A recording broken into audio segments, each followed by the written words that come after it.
from ED Plus Architecture. I'm the moderator for this panel. We predominantly do all kinds of projects, and we're quite excited to be on the Eveready panel today. Yeah, hello. I'm Madhumita. I'm from VB Design Lab. So we are into majorly memorials, residential workplaces, and hospitality. It's yes for sure, like lighting and concentration on lighting. I'm eager to see and hear from everybody. Hi, I'm Bhanumati from Balika. We are solely into giving lighting solutions, and we take care of all kinds of projects, residential, commercial, public spaces, landscape, facade. And as a lighting enthusiast and someone from the lighting industry, always happy to be a part of such panel discussions concerning lighting. Hi, this is architect Punni Oscar, founder partner of Oscar, Punni and Rahul Architects. We have an international practice and we do projects for urban design, architecture, interiors and landscape architecture. We also just completed the 1,200 crore Telangana State Secretariat. So we do a lot of government, institutional buildings as well.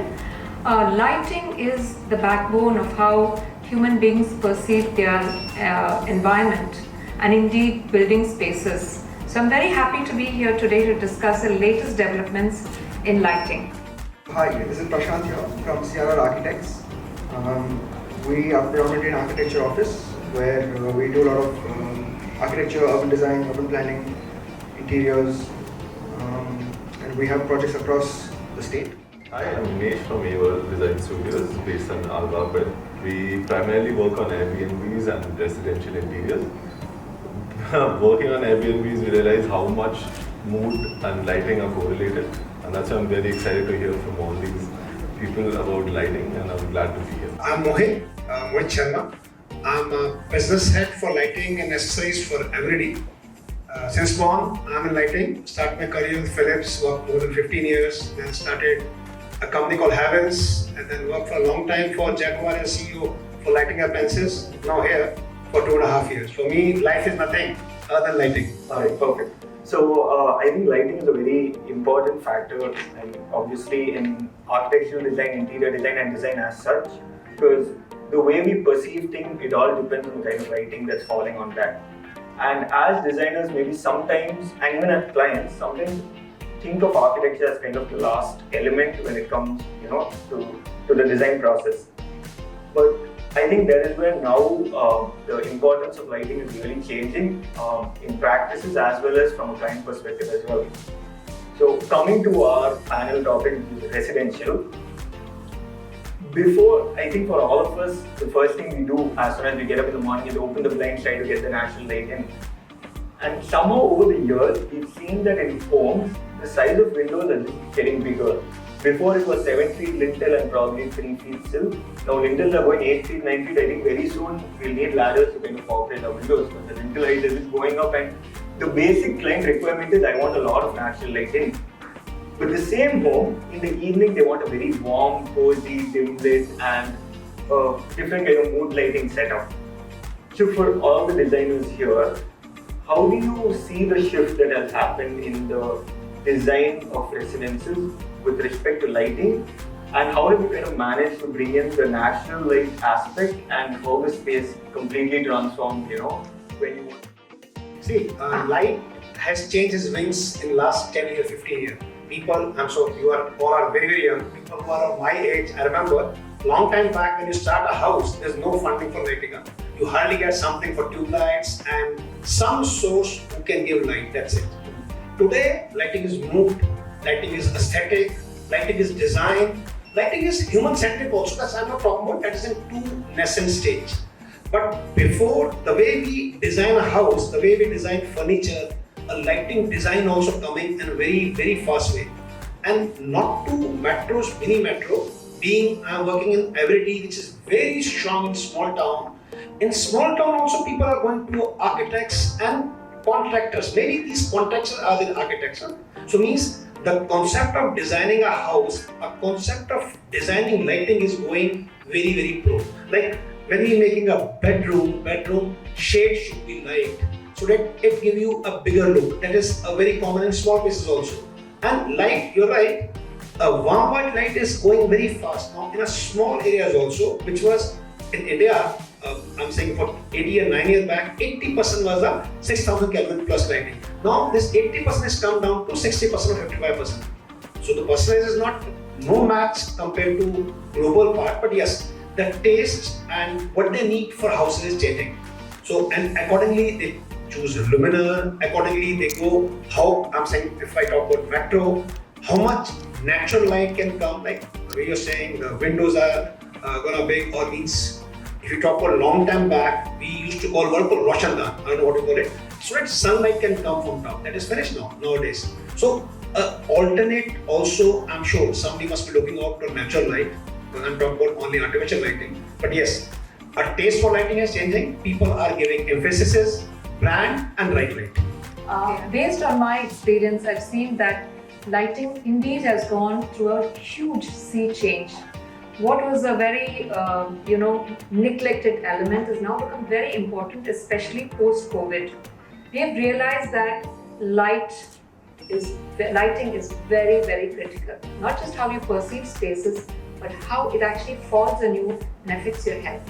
So I think lighting is being strongly linked to wellness today. And what governments are looking at, we do government projects, we do international projects, we also do tiny projects. So the way human beings, end users have perceived light has changed, because what they ask us is A, value for money, B, how is it going to affect my health, and C, we are living the digital age, and all of you are very young people here. The first thing you look on is your cell phones, you're so digital. So lighting is one element that can link you with nature. Digitization has actually brought lighting closer to nature, because with a little click or a press of a button, you can actually bring in the circadian system into your homes. For example, you need brighter light during the start of the day, but as you end on, you go on to the amber lighting, and all the CCTs or correlated color temperatures can be also controlled by digitization. So wellness, lighting, human survival. I'm going to say human survival because see, we're sitting in this room with all the lights falling on you. Overlighting means it can actually cause you cancer. I don't know how much of you know about it. There's so much of UV lighting that comes out of LEDs, for example. But all of that can be controlled by settings in your laptop, even your cell phone. So wellness and lighting is so critical. I cannot even tell you how important it is. Governments who never cared about lighting are asking us questions like, how do we increase the productivity of people working for us? And all of this can happen through lighting. So I think human-centric lighting is the key element of today's design world, so to speak. And if I can ask you another question, since you've done projects for so many years, a home that you would have designed, say 20 years back, and here I'm stressing on natural light and artificial light, and a home that you designed today, do you see like a stark difference in your design approach? See, it's like this. I believe in sustainability, and I always believe in, let's say if you take a home, I try to bring in as much natural light as possible. Now this scenario has changed today, because again I'm going back to this business of circadian lighting. It costs a hell of a lot, but you can emulate nature inside a room that doesn't have much of natural lighting. So that aspect has changed. And all of my clients keep on stressing on this business of wellness, which we never bothered about that much. Again, I'm saying this is post-COVID. Now in America, you have, I'm sure it's there in India also, you have lighting that can kill bacteria. That's a new development that's coming. So let's go back to homes. Definitely I would approach it in a very different way. For example, layered lighting, task lighting, cove lighting, things that we never thought of much 20-25 years ago. We're going into it straight away. Look at this room. There are 3-4 layers of lighting. So yes, there is a sea change in how we perceive home design today, and I'm not too worried about spaces that have just one tiny window, because you can emulate nature inside the space without, the technological advancement has been phenomenal, no question and doubt. And the good thing is, multinationals, including our own country, we're all focusing on bringing in local conditions and how you use lighting to bring in those, enhancing our local art, for example, ambient lighting, aesthetics, functionality, all that has changed so much. So technology. Just take it from there, I think our approach to lighting in residential design it's actually become much more complex in its way because of the amount of options you have and the amount of different strategies people are using. And sometimes I think when we talk to clients, we try to understand and try to explain to them saying why lighting is important in a certain area. For example, in a bedroom, you can't have the same amount of light or the same kind of systems that you're using when you're in the living room. So what is happening, we see is that the client wants everything to be fully lit. So because the large number of products available, large number of systems available, sometimes the clients are also very confused as to what lighting is actually required. So as a designer, I think it's also educating us in understanding what kind of lighting is necessary for what, based on the task that we do. And going back 20 years or 30 years, lighting was just on the walls. And we just had some fittings on the walls, or maybe a couple of ceiling fittings, and that would do for a room like this. But now we have almost 40 to 50 lights based on the moods that we're setting and whatever we're planning to do to achieve that look and feel of the space. So I think it's always been a fine line for us to understand what that particular space requires, and being residential is also very personal. There's people who like a lot of light while going to sleep, but some people really like it to be a very optimal, minimum light that you want for basically to carry out the task of the night. So in residential design, I think it's a learning for us every day, and to see the various products that are coming in and how we can sort of navigate this complexity is what we do day to day. So I think that's where we are at when we consider lighting as a situation. Adding to what Nishant just was saying, when you look at how lighting design was 20 years back to how lighting design has evolved in these recent years, as a technology, LED I think is the smallest light source. So that has kind of opened several avenues for designers, because now the products are like getting smaller and smaller, and spaces that as a designer we couldn't have done 20 years back, even those spaces we are able to highlight. So lighting most of the time now is taking the role of meeting the functionality and also how it is going to add to the aesthetical value of the space. Earlier, lighting was purely functional. Now it doesn't stop just with the functionality, it does both. And the physical feature of the product and every month there is an update, what more the light source can do, what more can be integrated to the lighting. Now this is like kind of making the design totally a striking different from what it was earlier to what it can be done now. Pre and post-COVID, we saw a sea change of how clients approach lighting. Before, they weren't very educated on the subject, but ever since COVID, because they spend more and more time inside, the education level of their own, because of observation of one of the point of it, layered lighting is something that everyone demands now. At one point, it was just like, just light up my room. Now, the approach to it is, I want different kinds of moods at different times. And that is something very interesting to see, and the interest coming from the client side is also makes it more exciting for us to kind of give them what they require at an optimal level. So I think that's one huge change that we've seen over the past few years. When I specifically talk about homes, it's really interesting that you started off with windows, right? Because windows are like apertures, right, to your home. And then in a way, they're never only for lighting and ventilation. there is also this whole thing of privacy that is connected with windows, right? So the use of a space subconsciously, I kind of associate light usually to the subconscious, because that's not a decision that we make on an everyday basis, right? But that has its impact on us, everybody says, on the well-being, which might have its own reflection in the long term. So even when I'm operating in a space, let's say there's a window, and then I want to like work or sketch, I automatically choose a place that's quite well lit. And when I want to sleep, I want to go to a place which is much darker. So it also is a correlation, direct correlation to the activity that I'm doing, right? And say for example, when you're saying that the window has now become bigger and it's more than 7 feet and it's still the ground, then it also depends on where it is located. Because especially today when it comes to a lot of apartments, and especially the western facing apartments, it's so much light, and especially it goes to the top floors, it's just like overlit, like super lit.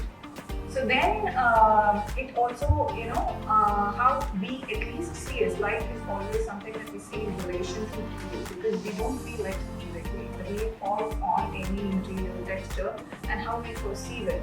That is a good combination for us to actually work with. So when it is overlit and there's no other choice, then how do we kind of work with it? That also becomes important. Then in working with a little more darker colors, materials that absorb light, so that where it has to be soothing, where it is more calming, where it has to kind of enliven somebody. So those aspects become very critical. And also to kind of, as we discussed apartments, let's assume an independent house. So a window can actually open to a blank wall also, and then it can open out to the other spaces, creating multiple layers of spaces which affect the diffused aspect of light that comes in. So they also have a psychological environment that it creates, more for relaxation or for more intimate interaction. So it's a combination of privacy, light, and the kind of bounce that it has in materials and textures that give you that entire experience. So very interesting perspectives on how lighting itself has changed over the course of time when it comes to residential design. Everyone mentioned that technology is really comfort and home automation is a norm. Like every home that we're doing, home automation is something that by default comes through. Which brings me to my next question. Okay, before we would have a client requirement, say I want a day that is very dark in aesthetics, I want all dark flooring, I want dark walls that is come to wind down towards the day. And then I want a home office that is very bright and makes me active. Now when it comes to multifunctional spaces, say I'm in an apartment, a 2-bedroom apartment, I want all of that in one room. So that is where I think lighting is giving us the advantage where by using lighting, we are able to choose materials and our design language changes so that one space can transform completely into another with the help of lighting. So you guys can, I don't know if you've done this, throw in some examples of how you kind of use lighting to transform a space in its character by itself. See, it depends on the, again I'm saying light is perception. So how light falls on a certain material and livens it up or dullens it. And that's where I'm saying technology, because there's something called, you're the lighting expert, so you'll kind of agree with me. I'm not a lighting expert, but I've learned over the years how to manipulate fixtures. So it all depends on the kind of fixtures you select. It also depends on how much you understand something called CCTs. You understand RGBs, the different colors that you can bring in. Because I've designed IT parks, I've designed homes. Let's talk about homes, because we're talking about residential lighting. You use RGBs, and with a different range of colors, you can actually combine, it's a bizarre example, red and purple to create a certain effect. And the combination of colors, actually, of light colors, can give a different tone and texture to a material. So I think the more a designer understands the nuances of the scientific aspects of fixtures, and it needs a lot of research to understand how these fixtures work, how do the combinations of fixtures work, and then throw it in all together. It's like orchestrating a piece of music, if you will, or creating a palette of artwork, for example. I mean, that is the level of where lighting design has gone. And that's the reason why you need very sophisticated lighting designers to come in and tell you a combination of this kind of light and that kind of light can actually transform the mood of a room.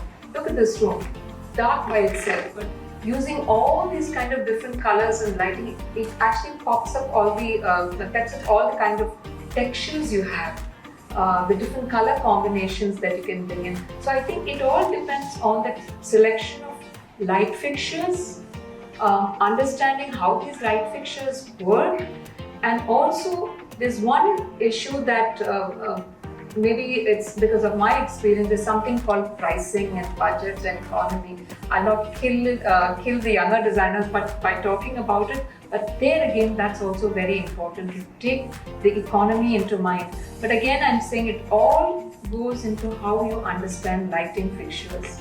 And we've done homes where you have a living room and a dining room, and we've done it for younger people, where that same area becomes a party space. Okay, so coming from a very ambient, nice lighting, and it goes into a party space, and you need to have those, I'm not exactly saying strobe lighting, but you can have very elegant fixtures that can pick up colors, that can enhance a room. So these are multifunctional aspects of how you transform rooms into different activities and how you can use lighting to actually make that happen. So that's my take on lighting for multi-functional spaces. So looking at residential, when you say multifunctional, though we might design a space to be used for specific use, every space technically becomes multifunctional. Like for example, if you're in your dining table, there are times you sit and read there as well, because you work on a laptop. So it's not like I can say that putting an apartment or a small apartment I do, the entire house has to have that flexibility. And traditionally, where you read would be where there's light. Like for example, you sit by the window. So you used to use natural light as a way to measure the activities you do around the house. I think today, with the amount of options we have with artificial lighting, you can try to achieve those in various scenarios, in various spaces. So again, I think it comes down to a fine line as to understand the client and to get to the point where you can create different settings, different tech, all that is there, but to not overdo it such a way that your dependence on artificial light becomes so much more that you forget the importance of natural lighting. Keeping still before being natural light and trying to accentuate those spaces along with artificial lighting, I think is the way forward. We cannot just rely only on artificial lighting to transform spaces, and then we're kind of going into a one-way street. And one more thing to add is that I think lighting traditionally adds drama into architecture. Like, there are a lot of architects, Indian and abroad, where they've really focused on when you walk into a space, just letting a small sliver of light coming through, it creates so much drama in that space. And I think today, with the various options that we have, people are starting to do that with fixtures and techniques. So because now so much of construction, so much of closed space that you need to have artificial sources of light to bring in that drama. So I think that's another space where it is really I'll take it up with the drama element that Prashant just mentioned, especially when you're looking at automation, a smart solution. Now, a space might need the drama on certain days or during certain time, but during other times it might need very general and ambient lighting. Now, how can the same space keep transforming? And when it comes to lighting, it's extremely personalized. Especially we are talking about a residential project. Residential project. Sometimes the husband would say, "I can't stand warmer color tones. It gives me headache. It gives me a depression." And the wife would say that, "Oh, I can't stand white lights at all. I want only a warmer color tone."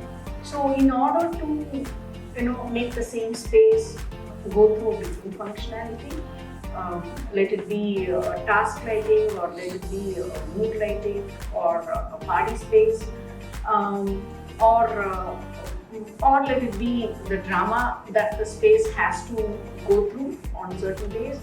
How do we not increase the number of fixtures what we are already filling up the room with? Make use of the same product to take care of all the multiple functions.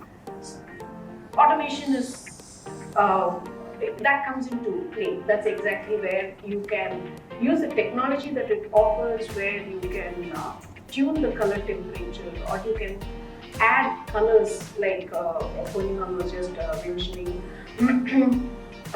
So that's where you have the feeling that, okay, with the same space, I'm able to create different scenes. I'm able to give different experience on different days. So automation has become like something very important when we have to consider all these aspects in your Automation is itself become a separate subject, where lighting also, I would say, prime factor. Especially when we talk about modern villas, and say people from a higher middle order segment who make the flats and all, automation is coming to the back of parcel, like your curtains, your kitchen appliances, and lighting also. When you enter, and it was so beautifully, I'm saying, planned. When you enter, suppose the ladies enter, find a pink light. Example, if you like, the gents enter, it becomes blue. So it is automatically sent like this. They can make for your body what type of lighting is there, and music starts. Like somebody wants Jagdish Singh Ghazal, the entry, the Ghazal will start. So automation, it's become itself is a bigger subject, which is I'm saying now separate from lighting. And I'm sure in the coming time, the way AI we talk about, it will become a very bigger picture. So I'm just not talking much about the subject. Most about automation, but just as an example, we have given a staircase that was inside the house, and there's a lot of natural light coming in because of the skylight. So what we did was we could automate lighting that were automated that would slowly turn on as the day progressed. So while the natural light got dim and dimmer, these lights came up. So the sense of drama came in through that. The staircase on its own was rather simple, but the idea of the lighting changing through the day added a lot of spice, you could say, to the space, which the client really loved. And the usage of that space went from a place where that was letting a lot of light in to a place where they would go and relax. So that is one place where we understood that automation really comes in, where you're trying to replace natural light with regular lighting inside the house. So that is something that we found very interesting as well. For us, the entire design is based on activities than anything else. So when we look at the spaces through activities, what space means itself is becomes very different, right? So when I'm reading, this is the space around me. But when I'm sleeping, the space around me is different. The sense of scale that requires light or other aspects for that activity is very different. So one, in terms of scale, another thing is the point of view. So where I'm performing the activity and what is it that needs my visual attention or focus, that becomes very critical. So when we're talking about multiple activities being performed, even in one space, like say making a coffee to making the cutting of vegetables in a kitchen, they're all very different places in the same zone and they require different things. Similarly in a food bedroom, which is like your let's assume your study and all of these things. It's not necessary that this too much technology at a residential scale that's required, unless and until we are building like say super compact homes where the entire spatial configuration itself is going to change so drastically, where we don't know that whether this fixture actually has a provision for it or not. So most of the time for us, it's simple planning itself are able to bring in so much adaptability, and added to it, the technological part brings in so much of convenience to it. As I'm walking in, walking out, and then I just want a bit of light in that. So wayfinding aspects and things like that, I can just voice control it. Taking my mobile off, I need not necessarily carry my mobile all the time, and it's my home. And so a voice control is super cool, super efficient that way. So simple solutions first. Then if there's a lot of overlap and there's a lack of space, and then we want the space to transform, then it becomes altogether. For that, today we have so many solutions, even your physical fixtures, from your track fittings to which can be adaptable, plug-in, your battery operated, and then comes a layer of automation. So and especially to also add the scenario in residential, if you see the percentage of how many of them are aware of lighting and lighting finesse, it's very, very low. So having said that, the awareness is increasing. So from that point of view, starting with the smaller aspects of basic essentials, and then also fixtures which can resolve, and then going into automation as layered points that we could really look at, it simplifies for the end user also. Right, so interesting. And I'd like to end this panel with one last question, which I think is the elephant in the room when it comes from most of the things that ma'am already pointed out, budget. I think with lighting, I've seen scenarios where we can do a home in say 20 lakhs, we can do the same home in 1 crore. And to a client, from a client's perspective, these are just lights. Why am I spending so much money, on just light? And I'm not even chandelier, I'm talking pure architectural lighting. And when you show them the product as well, there's really not much difference that a layman is going to make out between a fixture that costs 10 rupees versus a fixture that costs 100 rupees. So, two-fold question. One is, how do you guys approach the budget aspect in a project? Where does it mean that expensive architectural fittings are better architectural fittings, or is it that we are compromising on the quality of light when we cut down on the budget? And number two is, for designers, how much budget do you allocate for lighting in a project? Because when we start designing, we do have an indication from the client that this is what my budget is going to be for the entire house. Is there a percentage that you usually keep aside for lighting, or is it just the last thing that comes in? We have so much left.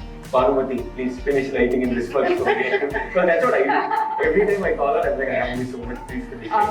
Again, I'm just looking at the time frames that I've been practicing. Lighting was the last thing people had thought about. This I'm saying maybe 10, 15 years ago. That was still the thought. But what has changed over the years is, I'm talking again post-COVID. Everyone's talking about wellness. And the best thing that I use to convince a client is to say that, look, it's going to affect your health.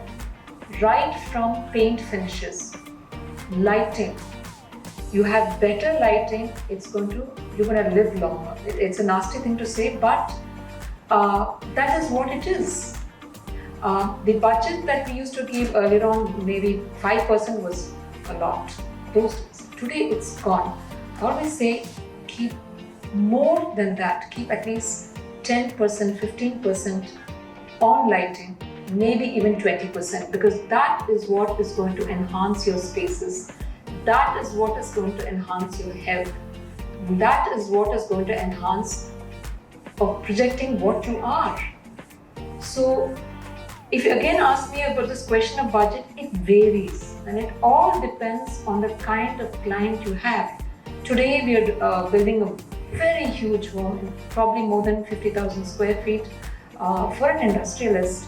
And the first thing, the brief that came in was that make sure that your lighting is very good. And why? That question came in from the third generation of this industrialist family.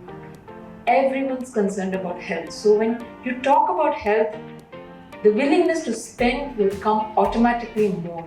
And this is what I always tell experts like yourself. And I think, lighting experts have become that much more important today.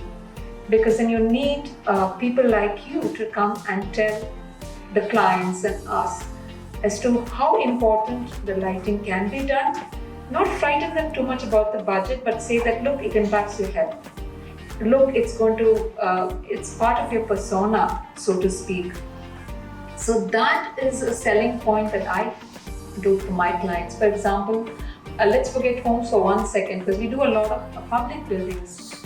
I cannot tell you the kind of money that governments are throwing in for projecting the public buildings, taking care of their workspaces.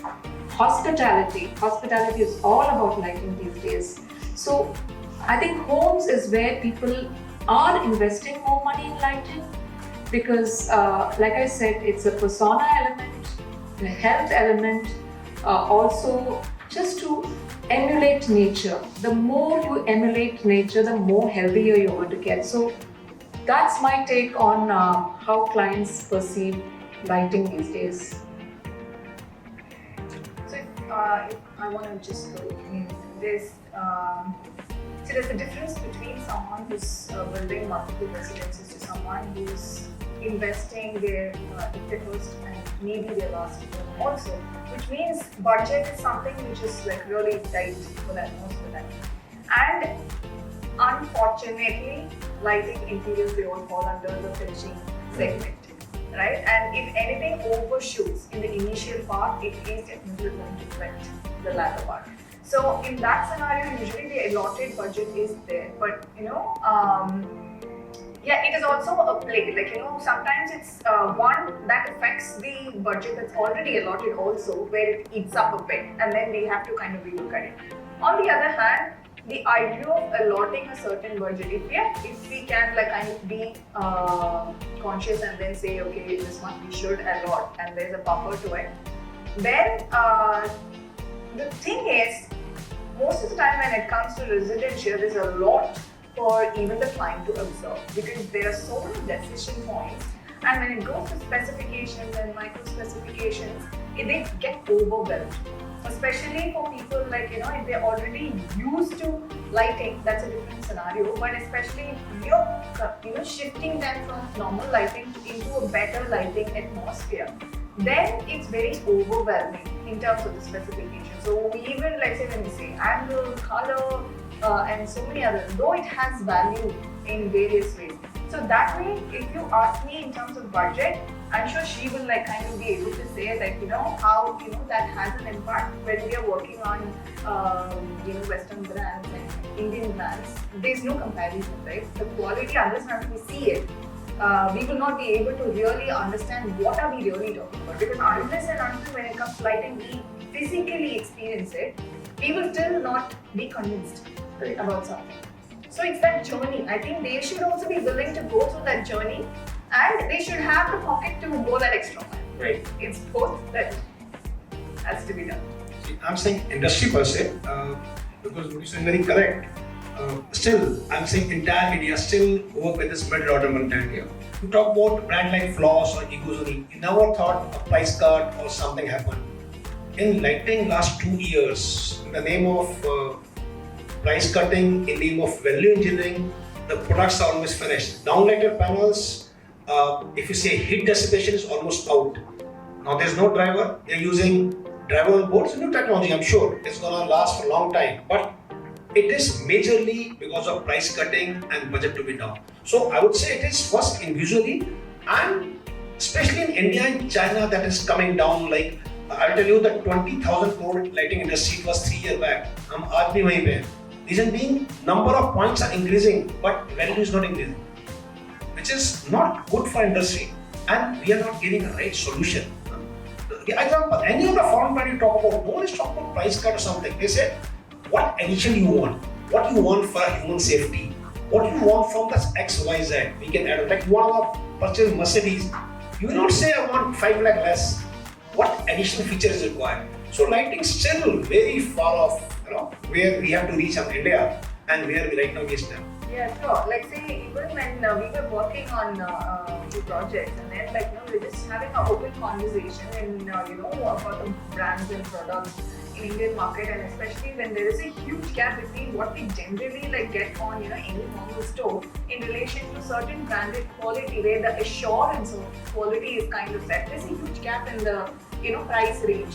But then there was also discussion as to why that is there. So more manufacturers giving that quality might bring the price down, which might make it more affordable and easy for people to adopt into it. So I think as he's also saying, it is essential that more Indian manufacturers also kind of skill themselves up into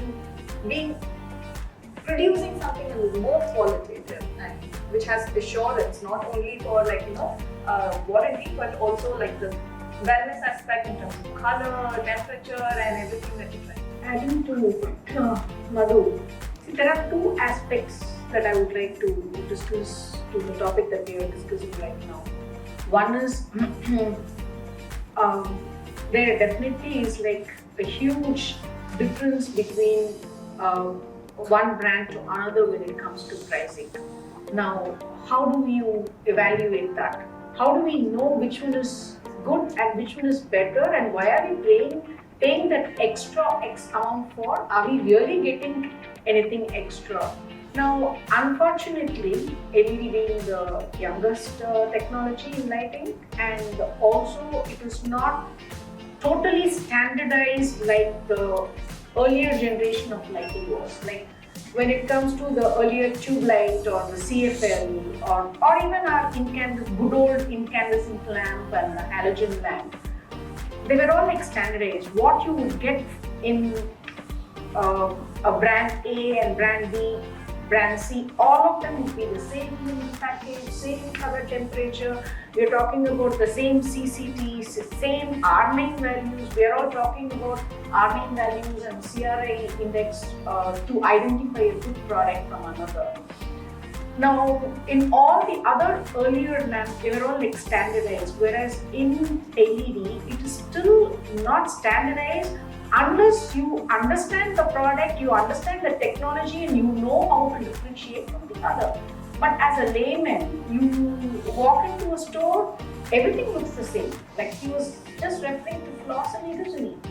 If you do floss and iguzini on one side and you have like several locally available products also, they all look the same. Even when you light it up, it all looks the same to you. How can you even make a difference until you experience? Madhu was like mentioning that experience. Unless you're used to experiencing the good light, you're not going to really differentiate. So it's a big battle. I'm sure it's a big exercise for you designers also to identify which are the brands which actually deliver what a light is supposed to do, because you're spending on your carpets, you're spending on good furniture, you're spending on good finishes, and we are also talking about wellness here. So which are the products which is going to bring all of these things together and which is not? To identify that itself is like a very tedious process. And then the second one is like how much of budget. So that I think is slowly changing, because as designers, most of you are also like understanding that we need to allocate a budget for lighting. So most designers, what they do is like, even before the interior is like finalized with the client, they run through, okay, this is the total space. What is the kind of budget that we need to inform the client, so that you prepare them to allocate that budget with various, yes, for the windows you're going to spend so much, for the AC you're going to spend so much, for the flooring you're going to spend so much. Though lighting comes at the fag end of the project, this also needs to be allocated. It's about preparing the client's mind as well. I personally think like people are creatures of habit, especially newer clients when they're trying to build their first or second home.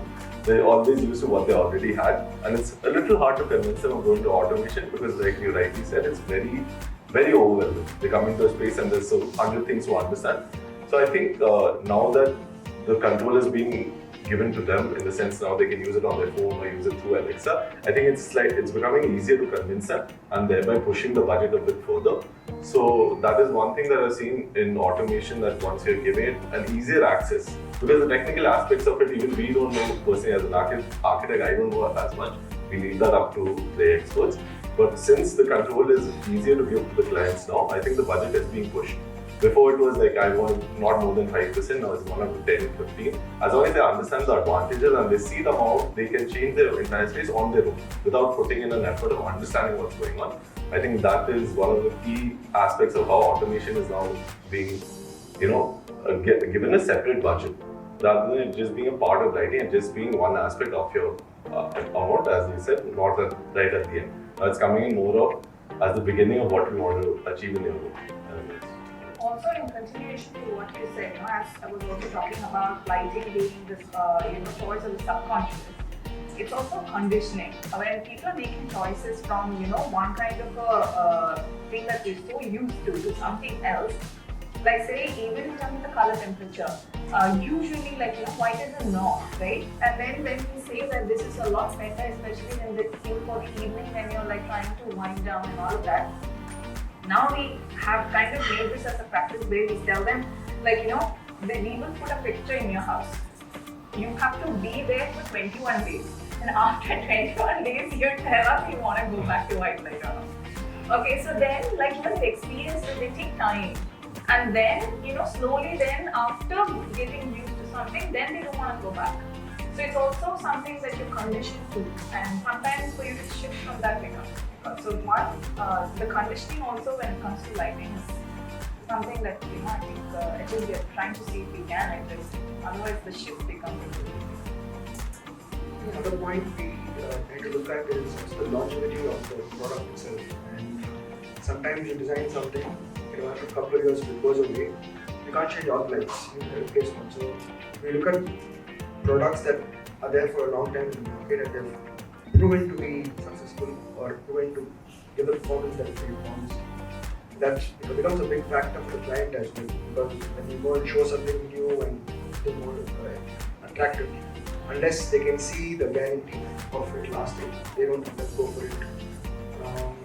And the other aspect that we are at our firm we've realized is we don't treat lighting as something that we do because nowadays the clients that come in, they want to experience the space before it even goes to construction.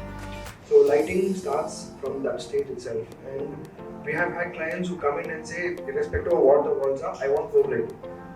So their exposure to various styles or various themes of lighting is very high nowadays. And so from the start of designing a space itself, I think lighting and, for example, designing a room, it's not just the walls, the ceiling also is designed. So you need to understand where your services are coming, where your lights are going to be placed, and what kind of effect that has. So I think lighting is, for us, become part of more of an interior design element and not so much as a lighting as a separate package of things.